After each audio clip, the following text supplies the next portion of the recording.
The Tyrant's Beloved Empress. Chapter 24. Wangye's Reward. Wu Wanshu heard someone reporting that the nunnery outside the city was on fire and had rushed there on horseback. To his dismay, when he arrived at the scene, he saw Wu Lu hugging Jiaoying and his eyes landed on her slightly bulging belly. There was a frown on his face, but he still reached out to her and said gently, "Jiaoying, come here." In a panic, Jiaoying subconsciously took a step forward. Wu Lu on the other hand sneered and grabbed her back. "Where do you think you're going? You have my child in your belly, you're not allowed to go anywhere." Wu Lu was now 40 years old but only had one daughter. It wasn't that he didn't want to leave himself an heir, but the doctors who had diagnosed him had said that his manhood was a little lacking, making it very difficult for him to get a woman pregnant. He had long given up hope, but who would have thought that Jiaoying had managed to bear his child? Jiaoying was formerly the wife of a stable worker in the Wu manor. He once ran into her when she was delivering food to her husband. Seeing that the stable worker was submissive and a lowly worker, Wu Lu brazenly coaxed his wife into bed. Since then, Jiaoying had continued to keep an affair with him. One day, she came to him crying that her husband had found out and wanted to kill her. At that time, he was deep in passion and decided to have someone get rid of the husband. He had planned to make her his concubine after the matter was smoothed over. What he did not know was that some time ago, this harlot had hooked up with his nephew. Before he could bring her into the house, Wu Wanshu had hidden her in the nunnery, costing him much effort just to find her. But when he finally found her, Wu Lu was no longer in a hurry to bring Jiaoying back. Instead, he continued their affair in the nunnery, occasionally staying for the night. When he found out that Jiaoying was pregnant, he calculated the time and knew that the baby was his. Anxious to have a son, Wu Liu's attitude turned crude. He pulled her back and passed her to a servant. "Take her away. Be careful with her stomach." Sixth uncle. After shouting, Wu Wanshu realized that there were people watching and quickly lowered his voice. "Do you really want to make a scene right here? What if father finds out?" At the mention of Marquis Wu, Wu Lu shrunk back. Nonetheless, thinking that Jiaoying might give birth to a son for him, he straightened up and said with discontentment, "No matter what you say, she is already mine. If you like her so much, after she gives birth, I'll give her back to you." You. Wu Wanshu was tongue-tied. His sixth uncle had always been unscrupulous, but he had never dared to go overboard thanks to his father keeping him in check. He gritted his teeth and said, "How can I rightfully marry her after she has given birth to your child?" Wu Lu scoffed, "Oh? I didn't know you're such a devoted lover. Still willing to marry this loose woman." Wu Wanshu turned red at his words, but looking at Jiaoying with her pitiful eyes, he suppressed the thorns in his heart and reached for her. Repressing his anger, he said, "Why don't we keep her at my place for now and discuss what to do later?" "That's not possible." Wu Lu was not an idiot. He immediately pulled her back and the two began a round of tug-o-war with Jiaoying caught in the middle. During the struggle, someone accidentally used too much force, causing Jiaoying to trip and hit her stomach on the hard ground. "My stomach!" she screamed in pain as her hands covered her belly. Wu Lu hurriedly pulled her up only to find that the ground was stained with blood. His face turned pale. "My son!" Wu Wanshu also panicked. "Quick! Someone go get a doctor." The villagers were there to watch the excitement of two men competing for a widow at a nunnery, but who would have thought that things would lead to this? Someone in the crowd shouted, "Officer! Officer! Over here! Someone's dead!" Wu Wanshu heard the call and knew that it was too risky to stay. He tried to run to the carriage and hide, but he was not quick enough. The city magistrate had brought along some officials and they were approaching fast. "Who died?" Hearing of the arson outside the city, the magistrate gathered his officers and got here as fast as possible. Before he could take a breath, someone shouted that there was a casualty, giving him a bigger headache. He did not even take the carriage and decided to run to the scene instead. gasping for air as he arrived only to find a woman lying on the ground, clutching her stomach. The magistrate adjusted his official crown and made a more dignified stance before asking, "I heard there's a casualty, where is it?" A meddlesome onlooker from the crowd replied, "The two men were fighting over that woman and caused her to fall. She could be having a miscarriage." The magistrate saw that the woman's skirt did have a lot of blood and immediately told an officer to send her to the clinic. He then shouted sternly at the two men facing their backs to him, "You two, turn around." Beads of sweat appeared on Wu Wanshu's forehead. He turned and gave Wu Lu a signal, but Wu Lu had already withdrawn like a turtle, shrinking back his neck and staying petrified. The magistrate was getting impatient with their unresponsive behaviors and motioned the officers to turn them around. The officers boorishly grabbed the two men and turned them around. They did not struggle but continued to cover their faces with their hands, causing the magistrate to feel that these two were incredibly strange. Thinking that they were up to something shady, he ordered, "Pull their hands away and let them show their faces." "What's your name?" His words came to an abrupt stop right after the officers had forcibly pulled their hands away. Wu Wanshu, Wu Lu, and the magistrate looked at each other. The expressions on their faces were hard to put into words. The magistrates made a series of convulsions before he could calmly decide the right course of action. He bent down and asked in a whisper, "Sirs, this is..." Wu Wanshu mulled over and said, "It's just a misunderstanding." Wu Lu immediately echoed, "Yes, yes, yes, it's all a misunderstanding." Unfortunately for them, these words were heard by the crowd and someone rebuked, "Don't be fooled by them. They were both fighting for the same woman from the nunnery. It's unsure whose child is in her belly." Someone else then went on to tell the life story of the widow Jiaoying entering the nunnery.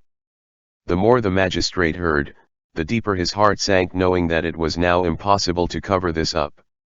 Everyone in Yejing knew that the Marquis Wu's family was the most upright. Although the children and grandchildren did not make outstanding achievements, they were still more decent than those of most families. The Marquis's wife and concubines were harmonious and his children were noble. These were the rumors that upheld their respectable reputation. If word of the Wu uncle and nephew having illicit relations with the same woman, he could pretty well lose his job.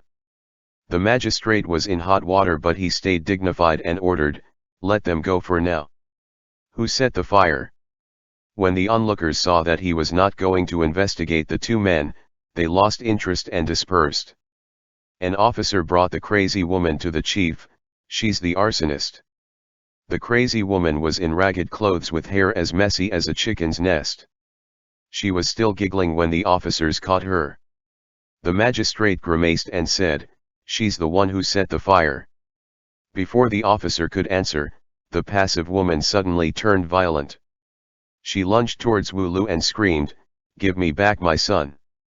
Wu Lu could not dodge in time and had his ear bitten by her. He screeched like a pig that was being butchered. The officers hurried to pull her away, but she refused to let go until she had managed to bite off one of Wu Liu's ears.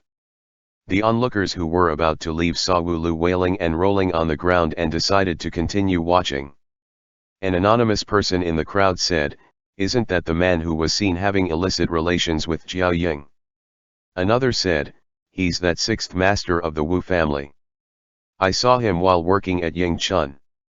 Once they heard the mention of the Wu family, the crowd was instantly in an uproar. When the chatter reached the magistrate's ears and with fingers being pointed, his heart grew cold. It seemed he could no longer cover up this incident. He told the officers to escort the men into the carriage and left the scene as fast as he could. After everyone had scattered, and Chang Qing signaled for the coachman to take them back. Having seen the big scene played out with his own eyes, he was elated, thinking that it wouldn't be long before this was spread all over Yejing. The spotless reputation of the Wu family would finally be torn down. How much Chang Qing had hated them in his previous life. Now, he was extremely delighted to see what they would become. Anfa clicked his tongue and pondered, "This Jiaoying is pretty skillful. How did she manage to wrap both the uncle and nephew around her finger? But when this gets out, I don't think she'll have a good ending. The wicked will have a wicked end.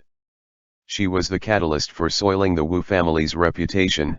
It was unlikely that Marquis Wu would let her off. And Changqing lowered his eyes without a trace of sympathy.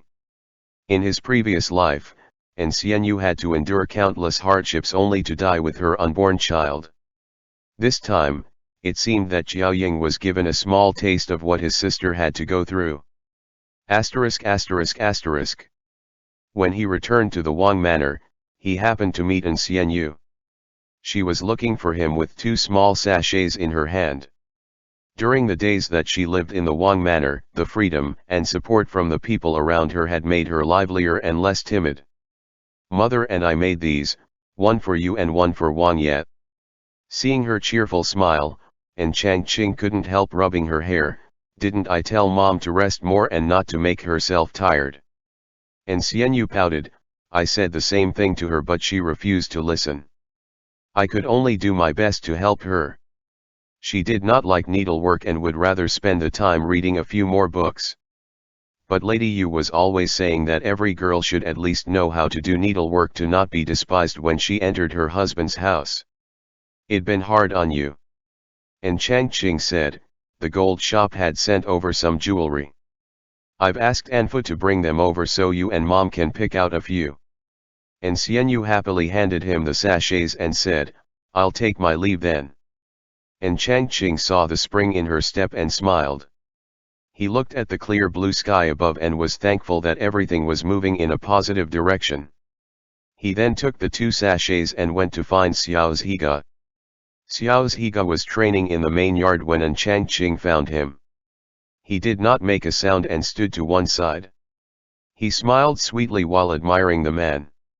Xiao's Higa had long heard his footsteps. After throwing a few more punches, he ended his practice and went to him. "Are you done?" And Changqing sniggered as he pulled Xiao's Higa back into the room, all the while recounting to him the farce that happened at the nunnery. He then merrily gloated, "There'll be a great show tomorrow."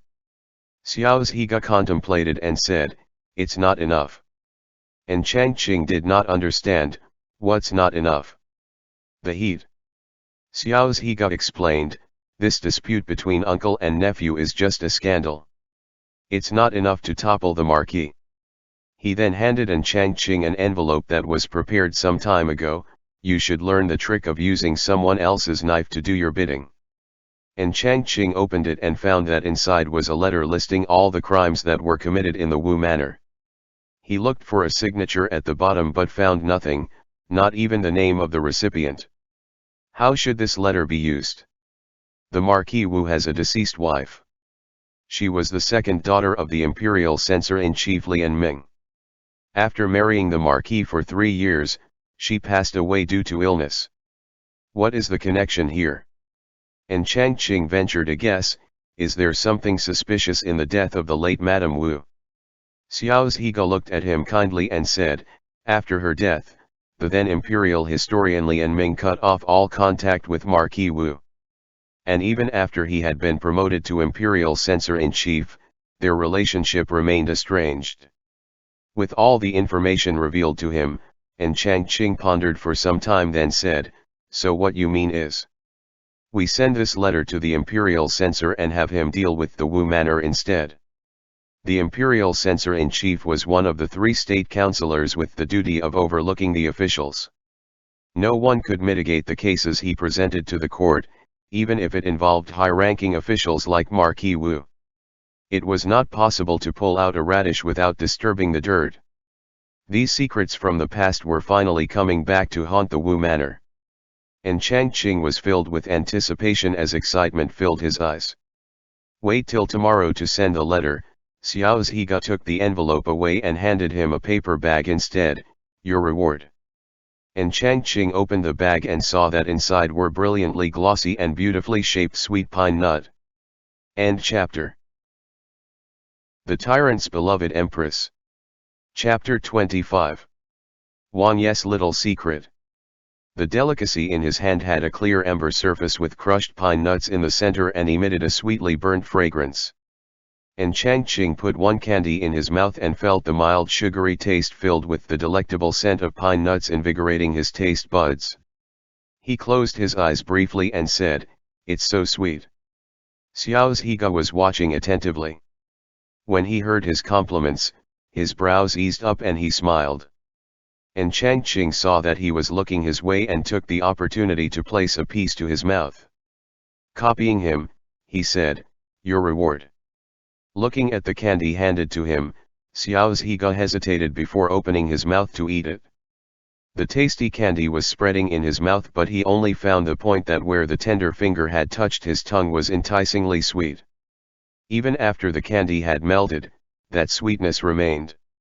And Changqing carefully stuffed the paper bag into his sachet and hung it at his waist. He then handed Xiao Zhiga his sachet.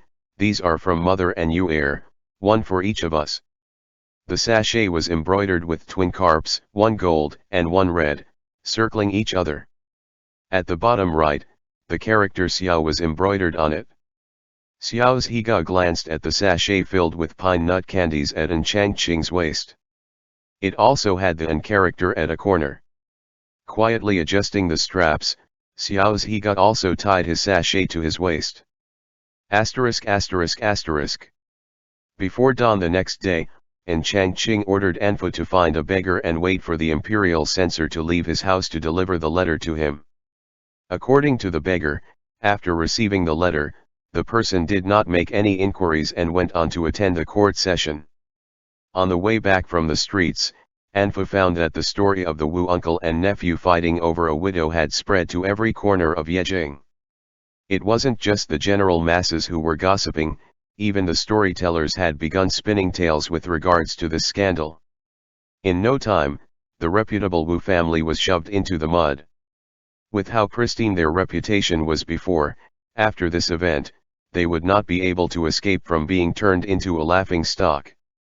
After the court session today, Marquis Wu's face was 3 points darker than the bottom of a pot. He did not speak to anyone and grumpily shook his sleeve and left. His adversaries in the court were scoffing while speaking to the imperial censor. "The mask that had been perfectly erected all these years finally has a crack." The imperial censor was a tall and thin middle-aged man.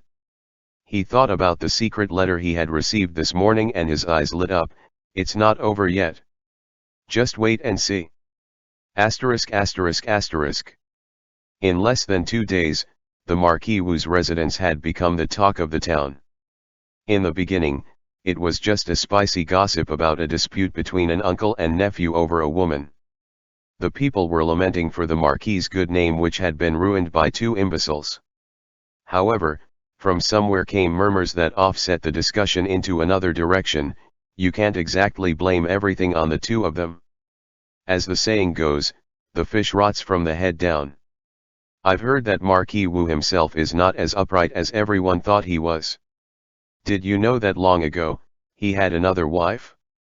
People said that his first wife died of an illness, but there were also rumors that he had beaten her to death. The listeners gasped and looked at one another in surprise. They then went on to spread the story, adding a bit of salt and pepper along the way. By the time it reached the Marquis's ears, the story was already bent out of shape. But upon hearing the part about him killing his first wife, the Marquis turned lightheaded.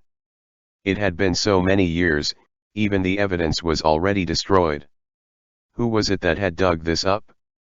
Thinking of the imperial censor's stoic face, Marquis Wu shuddered with fear. That year, after the funeral of his first wife, his in-laws broke off all relations with him. At that time, his father-in-law was only an imperial historian. He was not a threat to him then.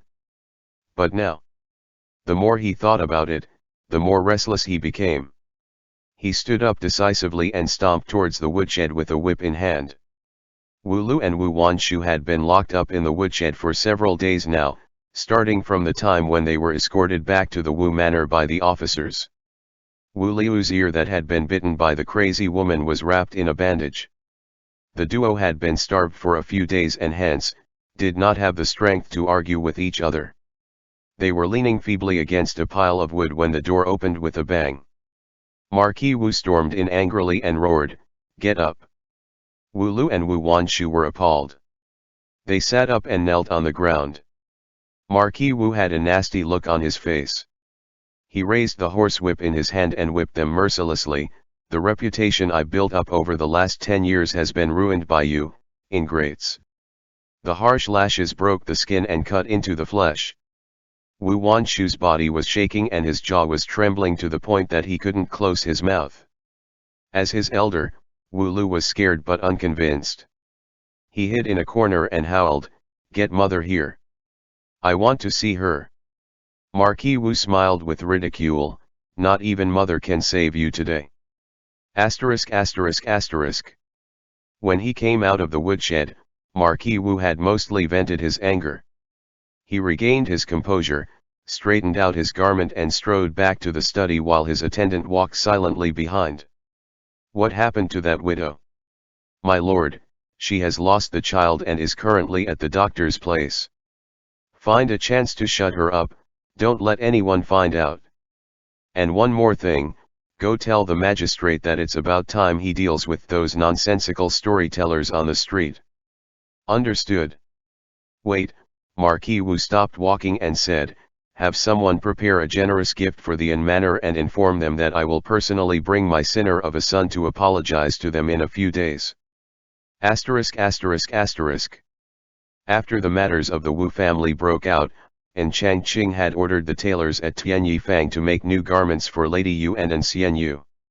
The infamous incident regarding the Wu uncle and nephew was widely discussed on the streets, but Chang Qing had given strict orders not to talk about it in the Wang manor.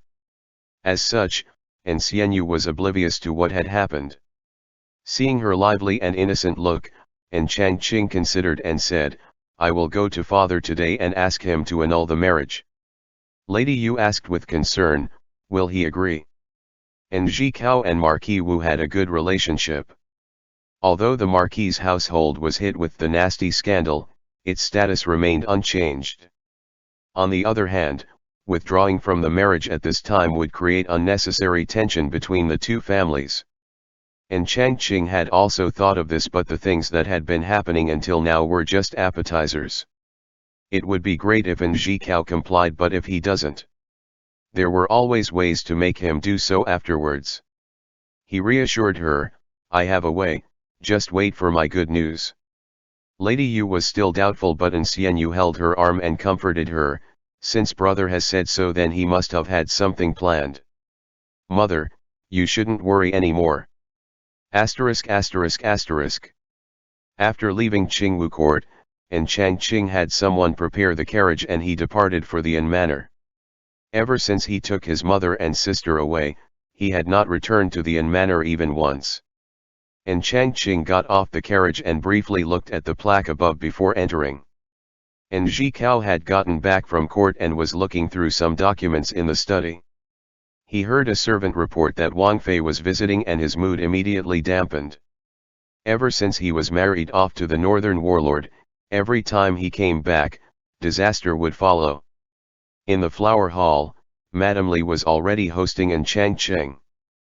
Chang Qing took a closer look and saw that she had a pale complexion. Even with heavy cosmetics, the fatigue in her eyes couldn't be hidden. It seemed that Madame Soon had been giving her quite a bit of trouble. Ji Cao arrived after Chang Qing's teacup was half empty. He looked the same as always, upright and elegant, a self-disciplined gentleman.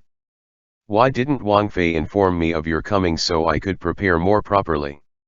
"Don't bother," Chang Qing got straight to the point, "Did father hear of the rumors outside?" The smile on Ji Cao's face faded, a little. "Since you've heard it, then you should know that Wu Wanshu is not as he seems. His virtue is a cause for concern. This marriage is not a good match. We might as well take this opportunity to annul it," Chang Qing appealed. "What does father think?"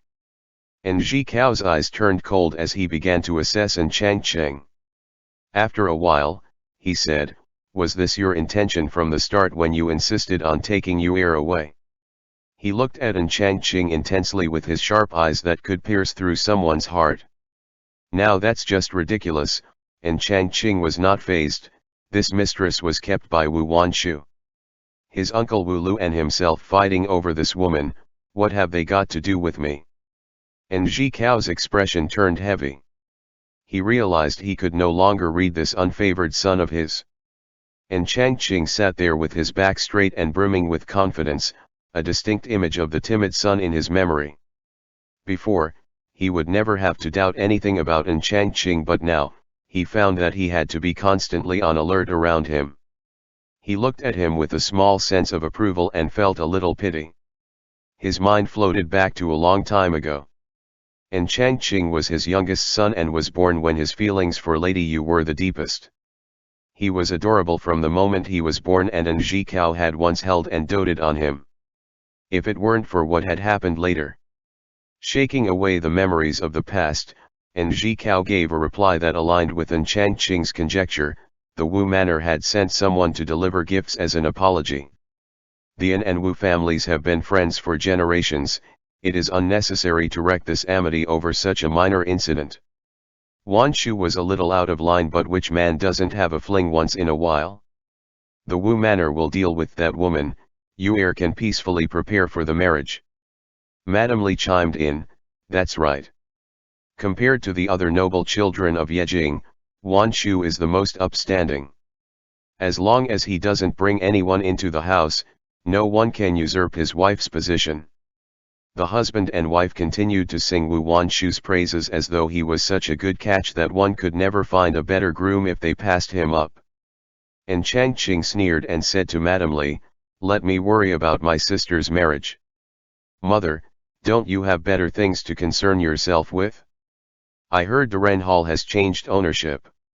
From the report that he received, after An Changqi's funeral, Madame Soon had returned to her maternal home for a few days. After she got back, Duran Hall's ownership had changed hands. Duran Hall was the Li family's most profitable business. Now that it was taken by Madame Soon, one could guess the heartache that Madame Li had suffered. On top of that, Madame Soon had given her a serious amount of stress in the house by refusing to provide them with any financial subsidiaries, causing the funds they had left to run dry. No wonder Madame Li had turned this haggard. Being stabbed at the right nerve, Madame Li had a look of annoyance on her face. She forced a smile and said, you father and son can talk this out. I have to tend to the kitchen. After Madame Li left, and Ji Cao snorted, you don't have to bring this up anymore. The wedding date has been set and will not change. And Chang Qing was not roused after hearing his words. He got up and said, I hope that you will not regret what you've said today. Looking at his back when he left, and Ji Cao's expression changed into that of abhorrence. This child was clearly born to be his bane. If he had had prior knowledge that this day would come, he should have just drowned him when he was young. Asterisk asterisk asterisk. On the way back, as they passed by Yong Le Lane, the usually bustling street was a little quiet. Even the tea houses and restaurants were deserted. On the street were several officers marching about. What's going on? And Chang Qing lifted the sedan curtains and looked out. Anfa was also curious. He stopped a passerby who was leaving in a hurry and asked, what happened? The passerby was a little annoyed, but when he saw the familiar Wang Manor carriage and thinking that Wang Fei could be sitting inside, he delightfully answered, I'm not sure either. This morning, the magistrate brought several officers to detain people in the tea houses and restaurants. All the storytellers were taken away. The big businesses dared not stay open and everyone left to go home. The storytellers? It must be related to the Wu Manor. Looks like the rumors couldn't be stopped and he could only resort to such drastic measures. And Chang Qing waved his hand to thank the man and let him leave. He then signaled the carriage to return to the Wang Manor. Back at the manor, and Chang Qing quickly went to find Xiao Zhiga. He pushed open the door and happened to see him speedily hide something under his desk. And Chang Qing stopped and asked suspiciously, what is Wangye doing? Xiao Zhiga made eye contact with him briefly before turning away and replied calmly, reading. After responding, Xiao Zhiga saw that An Changqing was still eyeing him with doubt. He coughed lightly and tried to divert the topic. How did it go at the inn manor? Even though he knew that Xiao Zhiga was trying to avoid the subject, An Changqing did not press on as there was a more pressing matter to discuss, nothing unexpected. He refused to annul the marriage. Xiao Zhiga said, "Wait a few days, even without your urging, he will try to cut all ties with the Wu family as soon as possible." But, An Changqing was still doubtful. There is still no movement from the imperial censor. When I came back just now, the officers had taken the storytellers away. If this goes on, in 2 days, no one will dare to speak ill of the Marquis anymore. Will the imperial censor tread on this muddy water?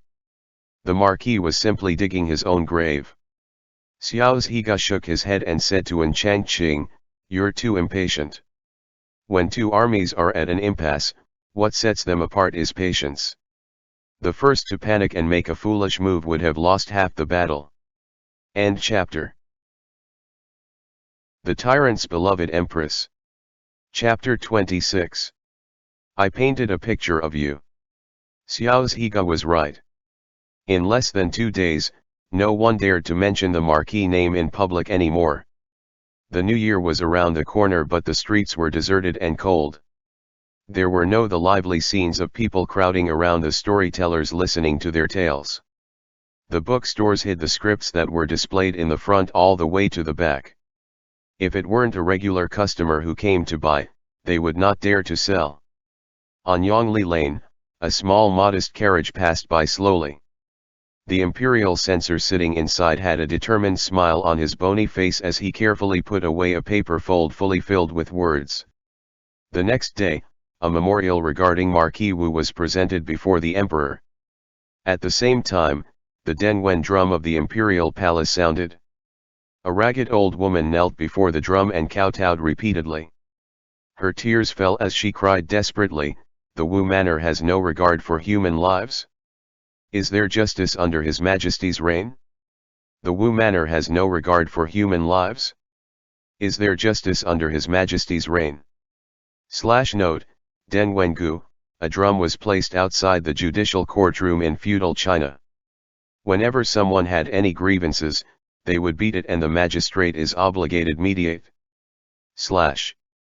The old woman was disheveled and mournful. With each bow, her head hit harshly onto the stone floor. Not long after, the ground was stained with blood from her forehead. The drumming eventually spread to the palace hall. Emperor An Qing was holding the testimonial fold in his hand and had a look of discontent. "Who is making all that noise?" "Your Majesty, it's an old woman." The person who responded glanced at Marquis Wu and hesitated. "An old woman? She's accusing the Wu Manor of disregarding human lives?" Emperor An Qing flung his hand and threw the lengthy memorial onto the floor and demanded angrily, "Marquis Wu, what do you have to say?" Marquis Wu frantically stepped out and bowed. Picking up the memorial on the ground, he read the first few lines and immediately knelt down and exclaimed, "Your Majesty, this is a setup. This subject is being framed." Emperor An Qing had always disliked complicated matters. He sat back lazily on the dragon throne and pointed to the imperial censor, "Ministerly, you tell me." The imperial censor stepped forward and bowed. He listed slowly and audibly the sins that the Wu Manor was accused of. The charges for Marquis Wu's family are as follows: the Marquis's brother for murdering and stealing someone else's wife. The Marquis's son for unlawful seizing of land. The Marquis's wife for murdering 3 women from respectable families. Marquis Wu's face turned paler and paler with each line that the imperial censor read. By the time he had finished reading, his face was as white as a sheet. With much effort, he calmed himself and insisted, "This is all slander. Even if you held a grudge against me for what happened to my first wife, you can't make such serious accusations." The imperial censor remained indifferent. He lifted his hem and knelt down. "Your Majesty, everyone knows that this subject's daughter died of illness. Why would I hold a grudge against Marquis Wu for that? What's being written here could all be verified and traced, If the Marquis still can't accept it, then please have the Dali court investigate the matter. Marquis Wu choked up. He looked around and his eyes, filled with expectation, landed on An Zhikao. At this time, Emperor An Qing also addressed An Zhikao. What does Minister An think? An Zhikao stepped out and weighed in on the matter. Right or wrong, it's best to have the Dali court decide. Approved, Emperor An Qing said. This matter will be left to the Dali court and the imperial censor will oversee the progress on Zhen's behalf. As His Majesty commands. ******. The Dali court worked with great efficiency under the supervision of the righteous imperial censor. In no time, the crimes committed by the people in the Marquis Wu's house were proven and the three were detained. As for the Marquis himself, his crime of enabling and covering up for his family would be judged by the emperor after it was reported. When the Dali court bailiff apprehended the people from the Wu manor, a large number of people went to watch the excitement. The Marquis could not contain his rage looking at the apathetic imperial censor. He growled in a low voice, "You should be lenient for future's sake, it's unwise to burn all your bridges." The imperial censor gave him a look of contempt. Marquis Wu thinks that this is the end. The Marquis was slightly baffled. What do you mean? The imperial censor said, Marquis Wu is the pillar of this family, it won't fall if you're still standing. Having said those words, he flung his sleeves and left. The next day, a female corpse was found by the Yejing River. After sending it to be autopsied, the identity of the corpse was revealed to be the widow who had started the scandal of the Wu family. The people were in an uproar. The widow, who had abruptly disappeared right after the incident, as it turned out, was already dead. The head officer from Dali court, who was about to deliver his report to the emperor, had to rush off to the city court to investigate the woman's murder. By following the traces before her death, he was able to source out the killer, a man who had the blood of many more victims on his hands. Under the torturous interrogation of the Dali court, the man revealed that he was Marquis Wu's confidant who tasked him with handling his dirty work. The head officer reported the whole truth to Emperor An Qing, making him furious and demanded severe punishment be passed out. Marquis Wu was stripped of his title and sentenced to be executed with his brother and wife at noon in the public square. Wu Wanshu, the son of his concubine, was demoted to become a commoner and would never be permitted to hold a governmental position. All the businesses and properties under the Wu manor were seized and the remaining family members were evicted from the house. The storytellers who were previously locked up under the Marquis's order were released. The chief magistrate who had taken orders from the Marquis was also demoted by 3 ranks to become a common officer. With the storytellers back in business, the Wu family's fall from grace had spread beyond the gates of Yejing and eventually became a famous opera performance. ******. And Changqing sat across Xiao's Higa, snickering away happily while peeling pine nuts. After peeling a full plate, he eagerly passed it to Xiao's Higa. Thanks to Wangye, there won't be a turning point for Wu Wanshu. In his original plan, the most that could be accomplished was to give Wu Wanshu and the Wu family an ugly scandal and nothing more. After all, public opinion tended to sail with the wind. As long as the Marquis still stood, the Wu legacy would live on and Wu Wanshu would still have been the son of a Marquis. If Xiao's Higa had not taught him to borrow the imperial censor's hand to bring down the Wu family, it would have been a very long time before he could avenge this grudge from his previous life. Xiao's Higa's eyes carried a smile. He ate 1 pine nut and passed the plate to An Changqing. You eat.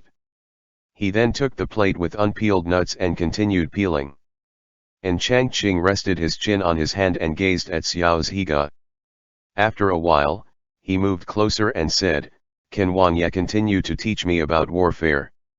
After being frequently taught by him, An Changqing felt that Xiao's Higa was profoundly wise and thoughtful, something that he could not compare to even after 2 lifetimes.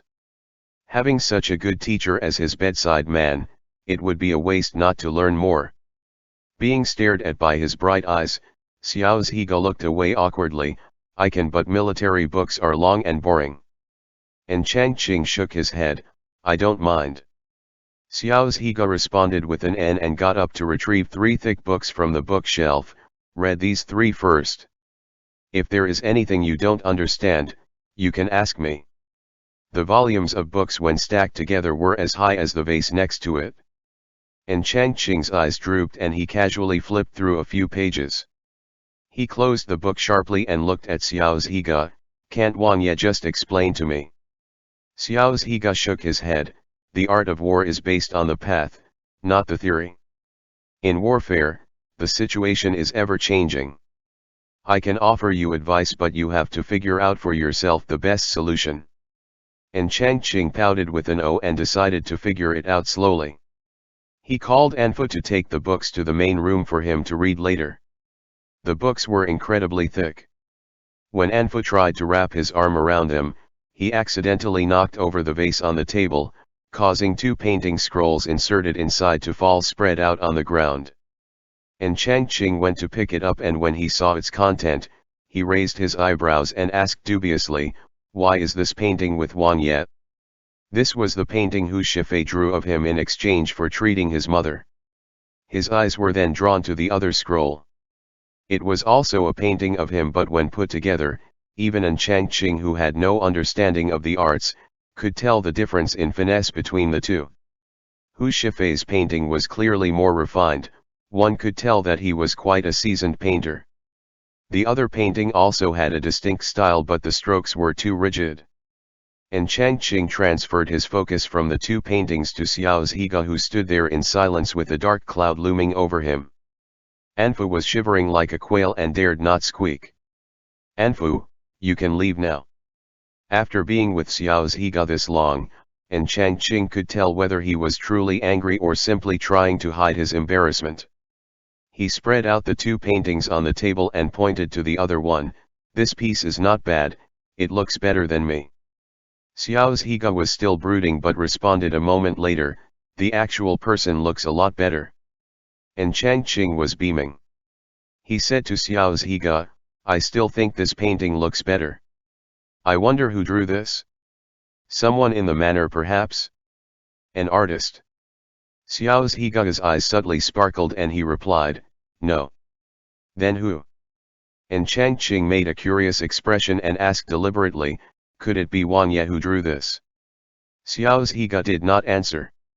And Changqing remembered the time when he came back to the study and caught Xiao Zhiga trying to hide something in a hurry.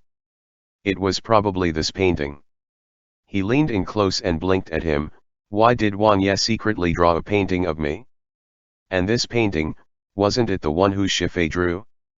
Why is Wangye keeping it here?" Xiao Zhiga. Seeing that Xiao Zhiga had remained silent and kept averting his eyes, and Changqing put the painting away and spoke to him earnestly, "I like this painting very much, why doesn't Wangye give it to me? You can draw another one for yourself." The man who had been keeping quiet looked at him and finally said, "The painting is not good." And Changqing smiled, "But I like it." Xiao Zhiga seemed to find his breath again as he watched An Changqing admiring the painting that he drew while Hu Shifei's had long been put back into the vase. As though there was a gentle stream of warm water flowing into his heart, Xiao Zhiga heard himself say, "If you like it, I will draw another for you." In fact, Xiao Zhiga was not keen on the arts. The hand that was used to handling weapons all these years was inept when it had to pick up the brush. But every time he looked at the painting Hu Shifei drew, he couldn't help but think that since his Wangfei was so captivating, he should preserve his beauty in a painting so he could still savor it when they were old and gray. But for some reason, he simply did not like the idea of having someone else draw his Wangfei. And so he had picked up the brush and began drawing his Wangfei from his memory. It was just that his drawing skills were rusty and even after finishing it with painstaking effort, he did not have the confidence to show An Changqing the finished work. And yet it was as though his Wangfei could never make him feel disappointed. He took his painting and said that he liked it. Xiao Zhiga only felt a reverberant warmth in his chest. End chapter. The Tyrant's Beloved Empress. Chapter 27. I heard that my cousin is coming to the capital. Carrying the painting back to the main room, and Chang Qing wandered around to find a good spot to hang it. Xiao Zhiga followed behind him and frowned, "This painting's not good. Let's hang the next one. I think it's pretty good." And Chang Qing held the scroll up to an empty stretch of wall and said, "And after you've drawn the next one, we can always hang that here as well." Having said so, he had someone come in to hang up the scroll. "Too bad I don't know how to draw," and Chang Qing said as he directed the servant to the right position to hang the scroll, "or else, I could draw a portrait of Wangye and hang our pictures together. Or we can find a painter to draw the two of us." Watching and Chang Qing speak with glee, Xiao Zhiga's eyes flickered when he heard his words. After readjusting the scroll's position on the wall several times, and Chang Qing was finally satisfied and told Anfu to serve him and Xiao Zhiga tea. "Did Wangye learn to draw before?" And Chang Qing looked at the habitually quiet man and asked curiously because, adding up 2 lifetimes, he found that he knew very little about his husband. Take this for example, in his previous life, he had never seen Xiao Zhiga draw with a brush. Those rough hands always looked like they were born to wield only weapons. Him holding a painting brush was quite unimaginable. "I learned it when I was little," Xiao Zhiga looked down and said faintly. Although he was spurned by the emperor, Xiao Zhiga could still attend classes with the other princes. The first emperor of Day was said to have been heaven's favored son. He was a wise monarch gifted with both literary and martial skills. As his descendants, it was mandatory for the princes to not disgrace themselves by way of ignorance. In addition to the necessary teachings, they also had to be familiar with playing the qin, weiqi, calligraphy, and painting on top of practicing martial arts. When he was young and naive, he only knew that his father was not fond of his mother and him but not the reason. After seeing his elder brother being praised for his excellent academics, he did his best to learn, all for the hope that his father would come to visit them. Unfortunately, he did not have the aptitude for these literary pursuits and did not gain a single compliment even after pouring his heart out. After his mother passed away, he grew to be more sensible, no longer yearning for meaningless attention and focused his efforts on learning the art of war and training his body. Xiao Zhiga did not want to cause Chang Qing unnecessary grief and simply said, "All the princes had to learn." And Chang Qing was indeed spared the heartache. He continued to inquire happily, "What else does Wangye know?" "Weiqi, music, painting. A little of everything but nothing extensive." It was surprising that the brutish northern warlord knew these scholarly skills. And Chang Qing was further convinced that he knew too little about Xiao Zhiga. And the more he knew, the more he felt that the man was like a piece of raw jadeite. The surface may have seemed rough and dull, but with each layer being polished off, it revealed a stunningly priceless piece of jade. "As for me, I don't know anything," and Chang Qing made a sulking look and said with melancholy, "Other than having done a lot of reading, I don't know anything else. Will Wangye be displeased with me?" The An family's teachings only revolved around the 8-part essay for their main purpose of prevailing in the imperial exams. If they had wanted to learn something else, a teacher would be invited to personally coach them. However, as an unfavored son, and Chang Qing did not even have the privilege to study in the family classroom, much less have a personal tutor. Xiao Zhiga frowned. He immediately said no, followed by, "If you want to learn, I can teach you." And Chang Qing was sighing, but Xiao Zhiga's words lifted his mood. "Really?" Xiao Zhiga responded with an N.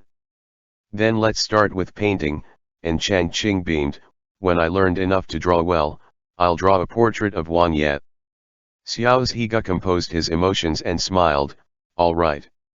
Asterisk asterisk asterisk." And Chang Qing went back to the An manor the day after the Wu family's properties were seized. As soon as he entered the door, he met his eldest brother, and Chang Yu, whom he had not seen in a long time. And Chang Yu was 6 years his senior and the eldest son of Madame Li. After his marriage, An Zhikao had sent him to travel as a means to gain experience and only allowed him back this year. Because his mother-in-law was ill, he had been away to pay her a visit a few days ago. Coincidentally, he bumped into An Changqing when he returned home. An Changyu smiled and greeted as though he did not know the events that had transpired. "Third brother, oh, I mean Wang Fei, this one, hope you're doing well." An Changqing also put up a smile and responded, "Everything is well, what about you? How was your trip outside?" "It's all well, all well." And Changyu smiled amiably and turned his step to accompany An Changqing. "It had been tough living away from home, but now that I'm back, I can't get used to it like before. The place is very different from when I left. I often think back to the days when we were young and free of worries." He sighed almost as if he really meant it. And Changqing couldn't tell which direction he was leading this conversation and could only play along. In the An family, no one could be more similar to An Zhikao than this eldest brother, An Changyu. He was slick from a young age, and as the eldest child, he was the most valued grandchild in the family. The only person who could compete with him was An Changqi. Even the younger children of relatives and acquaintances were respectful towards him. And An Changqing was no exception. Because he was the oldest, he had never bullied An Changqing and his sister like the other children. When they happened to meet, he would even smile at them. At that time, An Changqing had naively thought that this big brother did not hate him and had once tried to approach him only to be frightened by the cold look in his eyes. After which, An Changqing did not take the initiative to look for him anymore. It was years later that An Changqing realized that An Changyu had hated him just like everyone else in the An manor. The only difference was that he cared more for his image, having to maintain that pretentious facade. Just like this time, he must have heard of Madame Li's grievances prior to this, but he still chatted with An Changqing as though nothing had changed, even reminiscing about the past with him. An Changqing looked at him coldly and said indifferently, "You and I have different opinions. In contrast, I feel a lot more at peace now than ever. I do not miss the days of our childhood." And Changyu's smile froze briefly before he went on to say, "What about Haiyun? Don't you miss cousin Haiyun?" And Changqing blinked, "Brother Haiyun." "That's right," and Changyu continued in a nostalgic tone, "after not seeing him for several years, his family is unexpectedly moving to Yejing after the new year. You don't know this, but after Haiyun turned down his arranged marriage, he had sworn to make a name for himself in the imperial exams and return to marry his sweetheart. It's just a pity that—" He stopped his speech halfway and looked at An Changqing.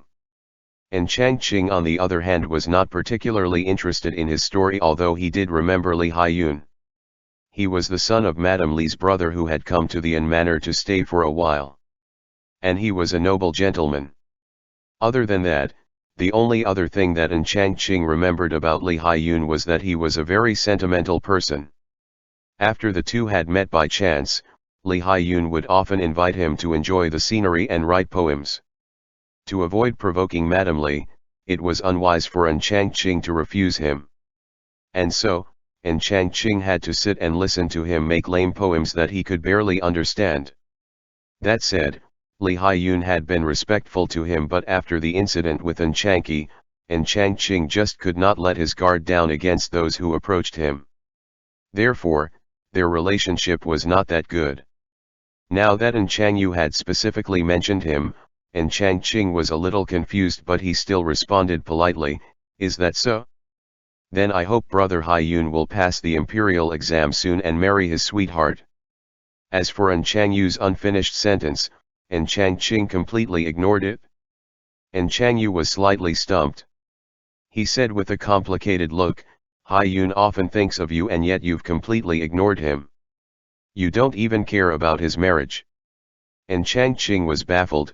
"Brother Haiyun's marriage is arranged by his elders, how can I have a say in that?" And Changyu had wanted to test him, but he did not expect that his third brother was this good at concealing his emotions, barring him from finding any flaws. Failing to achieve his goal, An Changyu laughed and said, "Wang Fei is correct. But when Haiyun comes to Yejing, Wang Fei should at least meet up with him." An Changqing felt that something was amiss with An Changyu's constant mention of Li Haiyun, but he couldn't figure out why. He replied perfunctorily, "If I'm free, I will." The two parted in a corridor. And Chang Yu went to the backyard while An Changqing proceeded to find An Zhikao. An Zhikao had been waiting for him in the flower hall, but his expression still darkened when he saw An Changqing coming in. Seeing his face, An Changqing calmly sat down. He then said with a smile, "Father requested for my return, is it to discuss yours marriage?" "That is correct." Although those words were heavy, and Zhikao had to persist with this talk, Wu Wanshu was immoral in his conduct.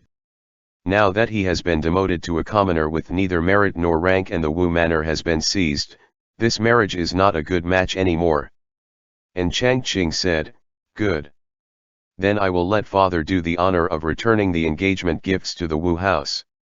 He then took out a piece of jade and passed it to An Zhikao. Looking at An Changqing's smugness after having achieved his goal, An Zhikao gnashed his teeth begrudgingly as he received the jade piece. He restrained his emotions and said, "Wang Fei does not have to worry, I will handle it." And Changqing was smirking inside. Seeing his eyes twitching, he could tell that An Zhikao was about to explode with anger. The two families had agreed on this marriage for many years now, even the wedding had been already planned. At the time when Wu Wanshu and his uncle's scandal broke out, if An Zhikao had chosen to withdraw the agreement with the claim that Wu Wanshu's character was flawed, it would not have caused any raised eyebrows. But now that An Zhikao proposed to annul this marriage right after the Wu family had fallen and Wu Wanshu had lost his status, it would be difficult to avoid being labeled as a snob who despised the poor. Especially since it's well known that An Zhikao and Marquis Wu had been friends for many years. After the Marquis's downfall, he did not reach out to help and instead, couldn't be more eager to sever their ties. As such, it seemed inevitable that An Zhikao would receive some damage to his reputation with this. And with him being the one to handle this matter, An Xianyu would not receive too much backlash. And Changqing smiled sincerely this time and said, "Thank you, father." *******. On the way back from the An manor, An Changqing was in a great mood. As they passed by Yongli Lane, he stopped and went to San Weizai to buy some snacks. When the clerk at the store saw him coming, he smiled from ear to ear and insisted on giving him 2 bottles of plum blossom wine. And Changqing tried to pay for it, but the clerk refused to accept his money, saying, "If Wang Fei likes it, please come and buy it next time." And Changqing could only accept and brought the 2 boxes of pastries and the 2 bottles of wine back to the carriage. To his surprise, when he returned to the carriage, he saw that the coachman's hands were stuffed with a pile of goods, from silk flowers and eggs to a block of freshly chopped pork. Not knowing who sent it, and Changqing looked around and saw the people on the street smiling at him. And Changqing had no choice but to cup his hand and say, "Thank you for your gifts, but don't send it next time, you should keep it for yourself." After all, eggs and meat were not cheap, not every family could afford them. And Changqing then gathered up the items and placed them inside the carriage before telling the coachman to take him home. When An Changqing's carriage disappeared into a corner, someone in the crowd gleefully announced, "That's my family's pork." Wang Fei had accepted it. "Lao Tu, you're hopeless. That piece of pork is greasy and bloody, how dare you present it to Wang Fei? Wang Fei is too kind for not having you beat up." The old butcher stubbornly retorted, "What's the use of silk flowers? Pork is a lot more practical. It's also tasty and valuable." End chapter.